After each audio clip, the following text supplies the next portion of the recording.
Hello and welcome to the next YouTube video on my channel. If you want to get better at chess, then this video is just right for you. In this video I will show and explain you how to calculate correctly in chess. This is also part 6 of this video series, so if you haven't watched part 1, 2, 3, 4 and 5 yet, feel free to watch them after you have watched this video. So in part 1 I've already started with the first technique and rule that you should always note in your chess games to calculate better in chess, and this was the rule of the pawn square. In part 2 I've talked about the arithmetic counting, in part 3 about the counting of attacks and defenses there are, and in part 4 about the very important wandering square, and in part 5 about the rule of the critical squares of the walk-through pawn. So in this video I will show and explain you the next technique and rule. So let's get started. Less important than the other rules and techniques that you should always note in your chess games to get better at chess is the rule of the critical squares of the blocked pawn.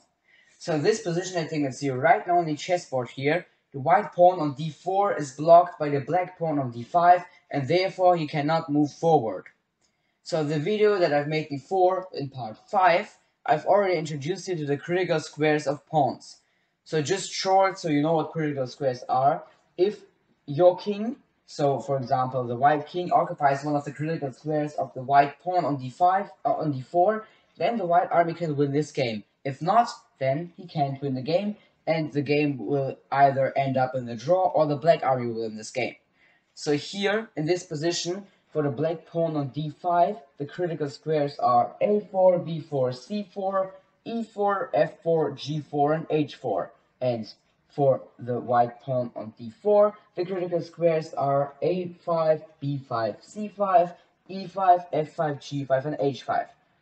Therefore, if the white king here would move on g5, occupying one of the critical squares of the pawn on d4, the white army or the white king can win this pawn here on d5. So, for example, if you play this game through, the black king would answer here with the move on e7, then king f5, king d6, king f6, king d7, king e5, king c6, and with the next move of the white king, he would move on e6, and now the black king here on c6 have to move on one square from which he cannot defend the pawn on d5 anymore, but here it is important on which square exactly the black king moves. Because if he would, for example, move on one of these squares on the b file, then the black army would lose this game. But if he moves from here on c7, then after the white king has taken out the black pawn on d5, the black king has to move on d7, because now the job of the black king here is to not let the white king on d5 occupy one of the critical squares of the walkthrough pawn on d4, which I have shown and explained you in part 5 of this video series. Because the critical squares of the walkthrough pawn on d4 of the white army are now on c6, d6, and on e6. But with the black king standing here on d7 in the opposition to the white king, he cannot let the white king occupy one of the critical squares, and therefore if the black army would play it right here, they can achieve a draw in this game. The position you can see right now on the chessboard, the white king can take out black's pawn on b6, win the game, because the white pawn stands on the 5th rank. So here you just start with king c3, then black will answer with king b7, then king d4, king c7, and now after king e5, the black king here on c7 has to defend the 3 critical squares of the white pawn on b5, because here the critical squares are c6, d6, and e6. And with the next move, so with the king has to move on d7, because with this move he protects all of these 3 critical squares. But after king d5, the black king here is forced to give up one of the squares, because if he moves on c7, then the white king can occupy e6, but if he moves on e7, then it's just instantly lost, because the white king can occupy c6 and instantly win black's pawn here on b6. The next example, on the next position, you can see right now on the chessboard, we have more than just 2 pawns that are blocking themselves, because now we have also one pawn on c6, and that's here the white pawn. So here it is not possible to move up the pawn on c6 on c8 to transform the pawn into a queen, because after king e6, the black king would just move on c8, and after king d6 and d8, the white pawn cannot play a move on c7, because then this game would end up in a stalemate after 2 moves. Therefore, the idea of the white army here should be to give away or to give this pawn on c6 for the black king on c7, then win black's pawn here on b6 by occupying one of the critical squares of the pawn on b5, so either c6, d6 or e6, and then transform the white pawn on b5 on b8 into queen and to win this game. Next position you can see right now on the chessboard, we have again more than just 2 pawns that are blocking themselves. But in comparison to the position that I've shown you before, here the white army cannot win this game, because if they have the idea here to, for example, give up again the other pawn that is not blocked, so that you put here the pawn on a2 for the blocked pawn on b4, and then transform the wall through pawn on b3 on the queen to the queen on b8, then this is also not possible, because after king b2 followed directly by pawn a3 or pawn a4, the white king here again cannot occupy one of the critical squares of the pawn on b3, and therefore this game will end up in a draw. I will show you the next example. I would like to show you a very interesting position.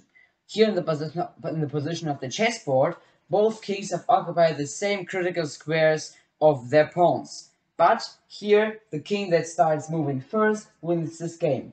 But here it is also important to attack the most vulnerable points. So for the black king here, that's f3, and for the white king here, that's d6. Following example, the black king's movement here is limited because of the white pawn on a4. So here, that's also one of the positions where we can use the rule of the pawn square, which I have shown you in the first part of this video series. Because here the pawn square goes like this. Here like that, around the king. But here, if the king gets outside of this pawn square, then he won't be able anymore to stop the white pawn on a4 of getting on a8 and transforming into a queen. Therefore, here the black king must not go outside of the pawn square, but also he at the same time have to protect the critical squares of his pawn here on b4. In this position, if the next move will be made by the white chess pieces, then they can win this game. But if the next move will be made by the black chess pieces, then the black army can achieve a draw in this game. So here, if white starts, they move with the king on e3, and for example, after king d5, king d3, king c5, king e4, and so on, the white army will win this game. But if here the black army starts moving, then after d5, they can achieve a draw. Because here it wouldn't make sense for the white pawn on a4 to move up on a8 to transform into a queen there, because the black king would just stop here, would just stop the white pawn even before reaching the 8th rank. And here, if the white king decides to take out black's pawn on b4, then he also won't be able, because the black king here on d5 will just provide him getting close to the black pawn here on b4. Now I already come to my last example, which I would like to show you in this video. And the position that you can see right now on the chessboard here, the black king has already occupied one of the critical squares of his pawn on d5, but the white king hasn't yet occupied one of those critical squares of his pawn on d4. Therefore, the black army or the black king has an advantage. And here, they will win white's pawn on d4 if they will play it right, no matter whose move the next is. But here we should be careful and pay attention to the way how the attack on the white pawn here is made. For example, they cannot move with the king on e4, because after king c5, the black army loses this game instantly. The right way here how to win the white pawn for the black army would be to move with the king on c3, because here the white king now has 2 options. He either moves on c3 or on c5. Let's say if he moves on c3, then you just win white's pawn on d4 after king e4, and the white king has to move away on one of the squares from which he cannot defend his pawn on d4 anymore. And if after king e3. The white king decides here to move from b4 on c5. Then again, after king e4, the black king here has to move away on the square from which he cannot defend his pawn on d4, and the black king just easily wins the white pawn on d4 and also wins this game. So from this example, it is clear how important it is to always take into account the critical squares of the pawns. So here in this position, now after the black king has played the right move with the move on e3, the white king sees that they cannot protect their pawn anymore. Therefore, they should reply with the move on c3 with the king, because after king e4, they just have to move here one square down on c2, and now the black king here on e4 cannot take out white's pawn on d4, because if he would take out the pawn, then the white king would just move on d2, using a position by means of defense of not letting the black king to occupy one of the critical squares of the pawn on d5, so either c3, d3, or e3. Therefore, this game will now end up in a draw again. That was it then already with this video in which I've shown you how to calculate correctly chess. In the near future I will also make a video about part 7. And don't forget to watch the other videos or the other parts, so part 1, 2, 3, 4 and 5, if you like it. I hope that you liked this video. If you liked it, feel free to leave a like there and subscribe to my YouTube channel. Till next time, bye!